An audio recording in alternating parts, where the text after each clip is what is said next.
Lors de la création de notre organisation, les pères fondateurs visaient la paix et la sécurité internationale par un désarmement progressif, la justice sociale et le bien-être des peuples à travers l'assistance mutuelle entre les nations. De longues décennies se sont écoulées depuis. Des engagements ont été pris et des actions menées pour parvenir à ces objectifs visés il y a de cela 70 ans.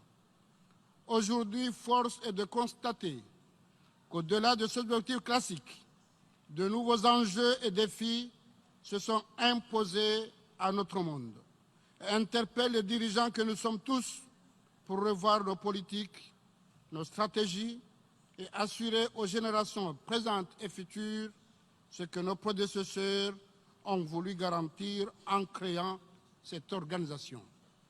Pour ne retenir que le plus récent, le sommet du millénaire en 2000 avait suscité beaucoup d'espoir pour une élimination de la pauvreté et l'avènement d'un monde meilleur pour sécuriser tant ton point de vue politique, social et économique. L'épineuse question de l'île comorienne de Mayotte, administrée par la France au mépris du droit international, a été soulevée. Cette auguste assemblée a toujours été témoin de l'engagement des gouvernements successifs de mon pays de trouver une solution équitable et conforme au droit international à l'épineux problème de l'île comorienne de Mayotte. En effet, en dépit de ce contentieux désagréable entre pays amis, une volonté politique de rapprochement et un engagement commun animent fort heureusement les deux parties. La signature en juillet dernier, au cours d'une visite officielle que j'ai effectuée à Paris, d'un accord cadre de partenariat nulvéré couvrant plusieurs domaines vitaux, consacre ces bonnes dispositions de part et d'autre. Mesdames et messieurs, la promotion de la société, des sociétés pacifiques et équitables ne sera effective que si nous mettons les moyens requis pour réduire les inégalités sous toutes ses formes. Ainsi, pour mieux appréhender les problèmes mondiaux, une mobilisation des énergies est certes nécessaire, toutefois la prise en compte des disproportions des uns et des autres est un élément essentiel à ne pas perdre de vue. Et dans cet ordre d'idées, je ne saurais clore ce chapitre sans évoquer la situation au Proche et Moyen-Orient, notamment en Syrie et au Yémen, avec une pensée toute particulière aux peuples frères de Palestine, tout comme à d'autres peuples qui restent encore aujourd'hui privés de leurs droits élémentaires. Le 1er octobre marque la célébration de la fondation de la République populaire de Chine. Ce jeudi, l'ambassadeur de Chine à Moroni, Hyun Jun, a convié les autorités et les diplomates accrédités en Union des Comores pour célébrer ensemble le 70e anniversaire de son pays. Ce sont 70 ans d'efforts et de progrès remarquables en matière de développement socio-économique. Reportage de Saïd Magaga et Salim Ben Abdillah Zarkash.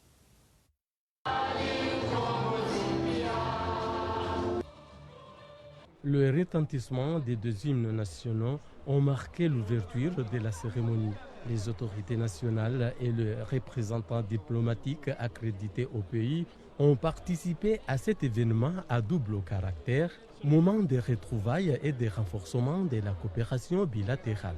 Dans son intervention, l'ambassadeur de la République populaire de Chine en Union des Comores est revenu sur le parcours de son pays en termes de performances économiques. La fondation de la République populaire de Chine a ouvert une nouvelle ère dans l'histoire de la nation chinoise. Grâce à 70 ans d'efforts soutenus, le peuple chinois a accompli des progrès remarquables qui n'ont pas manqué d'attirer une attention mondiale. La Chine a su tirer de la pauvreté sa population de 1,4 milliard d'habitants et a réalisé un développement général. Elle s'est hissée aujourd'hui au 2e rang économique mondial. Après des décennies de développement rapide, en 2018, l'économie chinoise a atteint un total de 13,6 billions de dollars de PIB, représentant près de 16% de l'économie mondiale. Le ministre Oumedi Mseidie a, quant à lui, salué les bonnes relations existantes entre les deux pays il y a 44 ans, une opinion partagée par d'autres participants. La Chine fait partie des 5 grandes puissances à avoir reconnu les Comores indépendantes en sa souveraineté nationale.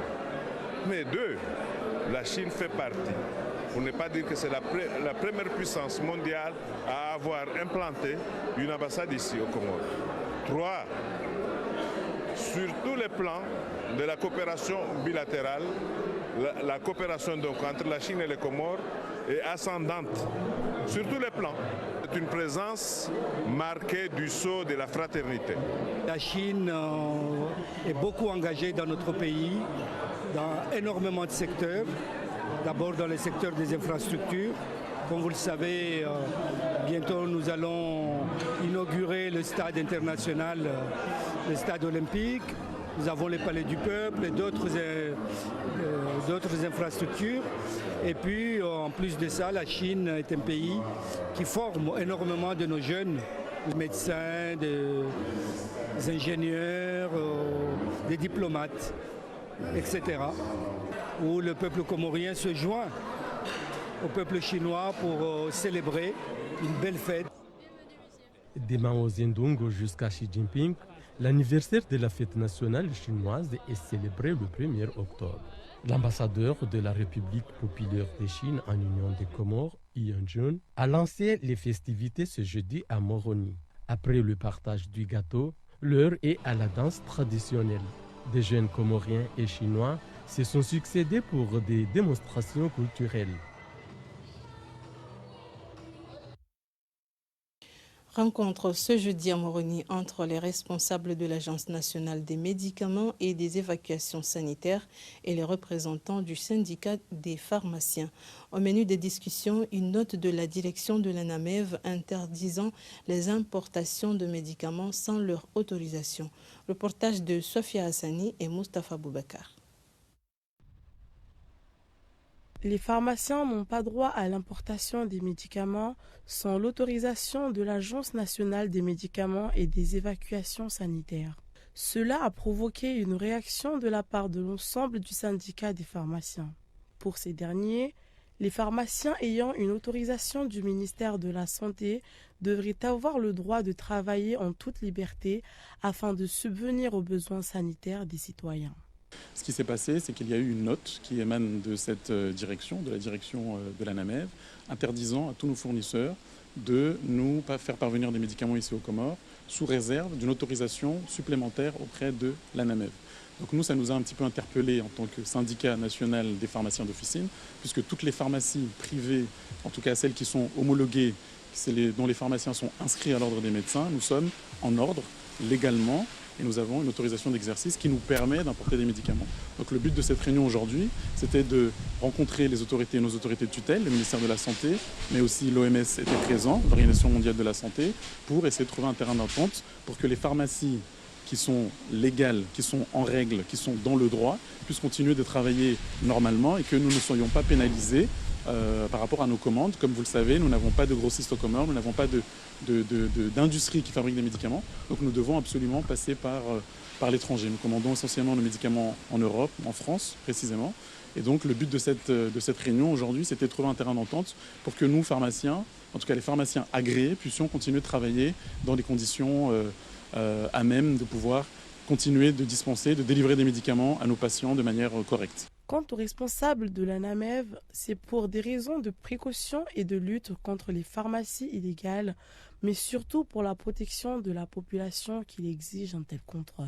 Ce qu'on veut, on veut qu'il y ait des médicaments de bonne qualité, c'est-à-dire c'est la personne qui est habilitée à vendre des médicaments, qui a le droit de pouvoir importer des médicaments dans ce pays. Je vous cache, vous le savez très bien la situation en Moïdi. Depuis plusieurs années, il y a plus de 60 dépôts, des gens qui vendent des médicaments.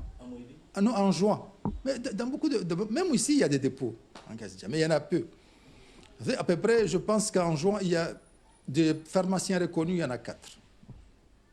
Alors qu'il y a 60 personnes qui vendent des médicaments. C'est un danger public. Ces gens-là, si on ne met pas ça en place, cette note, ils vont continuer à commander. Les gens-là, ça dit maintenant, ils ne pourront plus commander des médicaments. Quand ils ont ce qu'ils ont là, si c'est terminé, ils ne pourront jamais commander. Parce que les gens qui envoient des médicaments aux Comores, maintenant, on leur dit stop. La personne doit avoir ils n'oseront pas venir demander l'autorisation ici. Donc, c'est comme ça qu'on compte quand même. Il y aura des descentes, il y aura beaucoup plus de contrôle sur le terrain. Non, mais bien sûr. Bon, ça, c'est la mission de l'agence, c'est de contrôler. Parce que nous, on veut protéger la population. Et la seule manière de pouvoir contourner ça, maintenant, stop. Tu veux commander. Maintenant, pourquoi tu as ta commande? Mais ça va te terminer. Tu dois pouvoir te ravitailler. Tu vas te ravitailler où? Là, on a fermé. Au terme de cette rencontre, une entente entre les deux parties a été faite afin d'éviter toutes sortes de problèmes.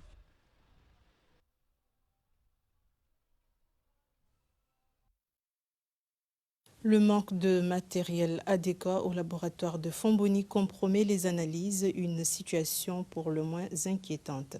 Reportage de Zubeida Anjilan et Tchan Mohamed Elamine. À l'hôpital de Fomboni, nombreux sont les patients qui se présentent avec des symptômes qui conduisent à une demande d'analyse de la typhoïde. Au laboratoire de Fomboni, les résultats de cette analyse sont loin d'être fiables.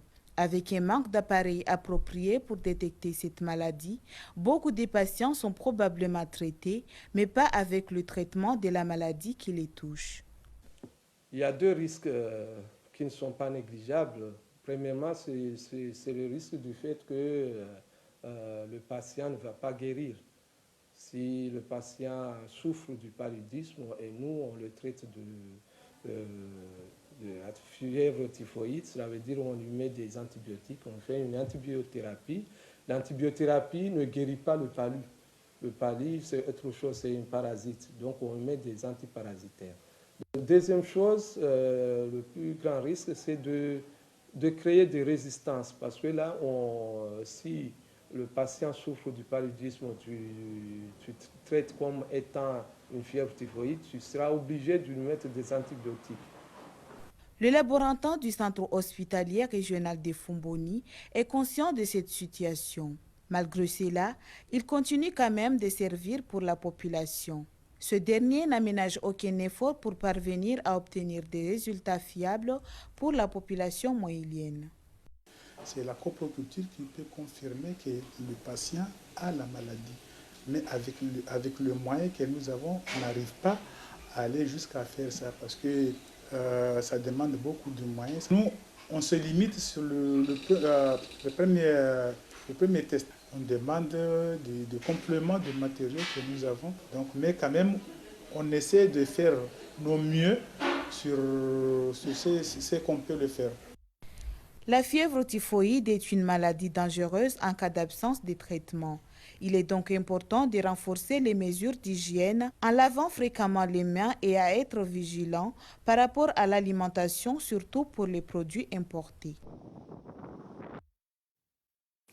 Dans son bulletin météo publié ce jeudi, la direction technique de la météorologie indique que l'archipel est sous l'influence d'un anticyclone localisé au sud du canal de Mozambique. C'est ce qui engendre les vents modérés suivis d'une houle pouvant atteindre 2,5 mètres de hauteur avec une marée haute estimée à 4,8 mètres et des vagues pouvant atteindre les 4 mètres. Rien d'alarmant, mais la population doit prendre les mesures de précaution qui s'imposent, surtout ceux qui se trouvent en zone côtière. Ahmed Youssouf et Thania Ahmed, respectivement directeurs techniques et ingénieurs en météorologie, nous en disent plus. Le temps sur nos îles dernièrement est venteux, surtout depuis hier jusqu'à aujourd'hui. Et c'est dû à un système d'anticyclone qui se situe au sud de Madagascar. Et ce système-là, il nous renvoie des vents modérés à forts par moment. Mais il n'y a rien d'alarmant. Il faut seulement éviter la mer, surtout parce qu'elle est agitée et on peut avoir un peu plus de grosses vagues. Il faut faire attention au sud des îles et à l'ouest de Ngazija. Ce n'est pas un vent comme celui de Kenneth. Nous pensons que demain, le vent se calmera un peu plus, mais il faut suivre les informations parce que c'est un temps qui peut changer à tout moment. Il n'y a pas de cyclone. Il n'y a pas lieu à paniquer. Par contre, le message que je vais essayer de passer à la population, j'interpelle les personnes qui essaient de véhiculer les informations de la Direction nationale de la météorologie. Il faut que la population s'orientent ou prennent les nouvelles auprès de la direction de la météorologie. Mais il ne faut pas transformer cette information à des fins de panique ou à des fins qui va devenir de temps en temps dramatique envers la population. Distribution de lianes de vanille par l'Office national de la vanille ONAV aux agriculteurs dont leurs plantations ont été ravagées par les feux de brousse. Reportage de Kassim Suleiman, récit de Mounira Issouf. L'Office national pour la vanille a distribué 2000 lianes de vanille à 8 agriculteurs de la région de Ouachili-Limani. Il s'agit d'une démarche qui vise à accompagner les propriétaires des champs qui produisent chaque année de vanille de très bonne qualité. Pour le DG de l'ONAV, Aboubakar Abdulwahab, c'est une action symbolique qui va accompagner les agriculteurs les plus prolifiques en termes de production de vanille verte. On a décidé de distribuer des lianes de vanille pour donner aux sinistrés, aux producteurs de vanille dont ils sont victimes cette année pour des incendies sauvages qui ont ravagé leurs champs. Des hectares et des hectares sont brûlés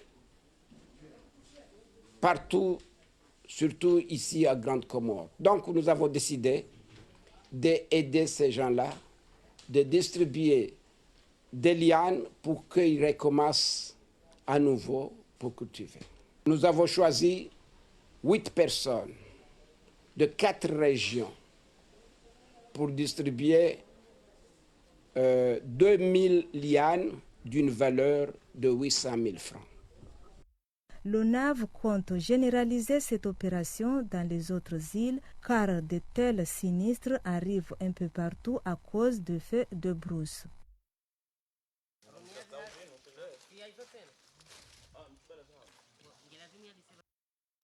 La rentrée scolaire n'est toujours pas effective dans les établissements publics. Voici les réactions des parents. On prie aux responsables de ce pays à regarder quand même l'éducation. C'est le seul clé de développer ce pays. Tous les pays qui sont développés sont passés par l'éducation. Dans les membres de santé, dans les partis de culture, tous sont passés par l'éducation. Comment développer un pays sans éducation? Comment élever des enfants sans éducation? Où on va y aller, où on se trouvera demain si on élève des enfants qui n'ont pas d'éducation? C'est la délinquance juvénile qui nous attend. Alors là, moi, je ne suis pas prêt à rester chez moi, à voir mon enfant, à aller boire de l'alcool et viendrait à la maison me tuer quand même. Ah non, non, il faut être responsable. S'il vous plaît, les responsables de ce pays, regardez les professeurs.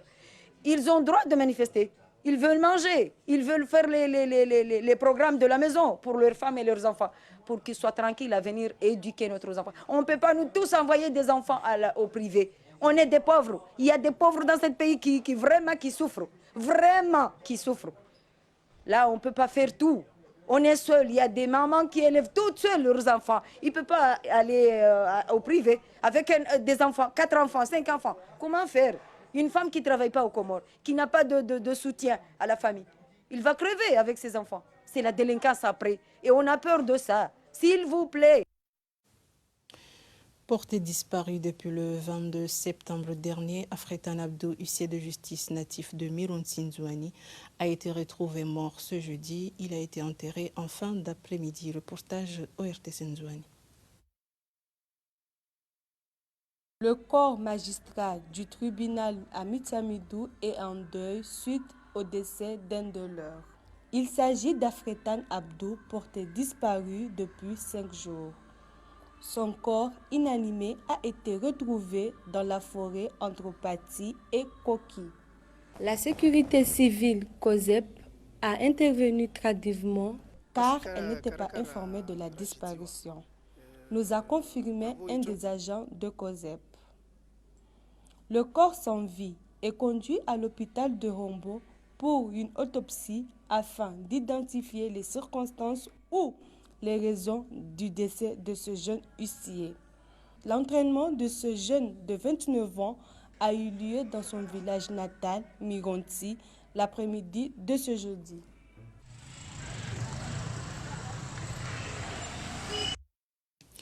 Paix à son âme. L'Union sportive de Zilimadiou s'apprête à organiser un tournoi de football qui débute le 28 septembre. 8 clubs, dont 4 de D1 et 4 autres issus de différentes institutions de la place, vont s'affronter pour les quarts de finale. Le match d'ouverture mettra aux prises l'équipe de l'hôtel Golden Tulip et celle de la société Comore Télécom. Abou Sondi, directeur sportif de l'Union sportive de Zilimadiou, nous en dit plus. L'idée de mettre en place ce tournoi, c'était pour deux choses. Un, quand on se rapproche d'un championnat, d'habitude les équipes aiment bien faire des matchs amicaux, vous les voyez, même à l'étranger, on fait des matchs amicaux et tout ça. Donc, mais nous, penser à un match amical, donc on a pensé directement faire un tournoi. Et la deuxième des choses de ce tournoi, c'est que on a l'image de notre cher enfant qui a évolué, qui a eu sa formation à l'Académie nationale, qui était surnommé Messi, le jeune Messi. Il a joué, il avait débuté sa carrière à l'équipe Bomondjema, mais dommage, il est décédé à sa toute jeune âge. Donc ce tournoi, en même temps, chaque année, on organise ce tournoi afin de donner l'image de l'existence dans notre cœur, que voilà, notre enfant Messi est toujours avec nous. Donc d'ailleurs, là-dessus, on profite de donner un trophée qui s'appelle le trophée Messi, qui est dédié aux jeunes meilleurs joueurs de l'équipe Bomondjema. Les autres diront peut-être qu'ils seront jaloux de voir que c'est le Bomondjema, mais il y aura d'autres trophées pour les meilleurs joueurs et tout ça, mais c'est pour encourager nos jeunes à prendre le modèle de Messi, qui est resté dans nos cœurs. Dans le cadre du plan global de développement et de l'amélioration des services énergétiques, le coût de l'électricité sera revu à la baisse au Sénégal. Reportage d'Africa 24. Le Sénégal affirme de plus en plus sa volonté de généraliser l'accès à l'électricité. Le pays, qui pourtant quelques années auparavant faisait face à un déficit énergétique caractérisé par des délestages quotidiens, est entré dans une nouvelle ère. Il y a d'importantes découvertes de gaz qui ont été faites au Sénégal à partir de l'année 2014 et on voudrait utiliser une partie de ce gaz naturel pour la production d'électricité. Et il y a un double objectif, c'est de baisser les coûts de production en transformant déjà des centrales qui fonctionnent avec des produits pétroliers, notamment le fuel, en les transformant au gaz, mais aussi en mettant en place de nouvelles unités de production d'électricité à partir du gaz. Selon un récent classement de la Banque mondiale, le Sénégal est aujourd'hui le 14e pays en termes de taux d'accès à l'électricité en Afrique, le 3e en Afrique de l'Ouest, derrière le Cap-Vert et le Ghana. Le pays mise désormais sur le plan stratégique de la Sénélec à l'horizon 2020, baptisé Yessal. L'électricité est actuellement vitale. Aucun secteur ne peut se développer sans l'électricité. Et à cet effet, effectivement, il y a des projets et programmes qu'on est en train de dérouler qui devraient nous permettre à terme, d'ici 2025, de faire en sorte que toute la population rurale ait accès à l'électricité. Le Sénégal expérimente la génération d'électricité à base de gaz naturel liquéfié GNL. Dès octobre 2019, un navire turc de production d'électricité devrait y produire 235 MW. Le gouvernement sénégalais ne ménage aucun effort pour faciliter l'accès à l'électricité à toute la population. C'est ainsi que s'achève cette édition, le rappel des titres. La Chine s'est hissée au 2e rang économique mondial et rayonne en Orient. C'est ce qu'a déclaré le diplomate Han Jun lors de la cérémonie officielle qui a eu lieu à Moroni, marquant le 70e anniversaire de la République populaire de Chine. Des lianes de vanille ont été distribuées aux agriculteurs par les responsables de l'Office national de la vanille. Merci d'avoir été au rendez-vous et bonne suite de programme sur ORTC.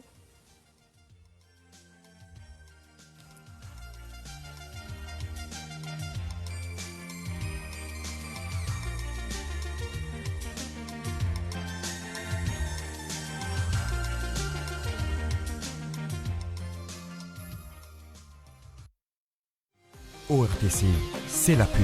ORTC, c'est la pub.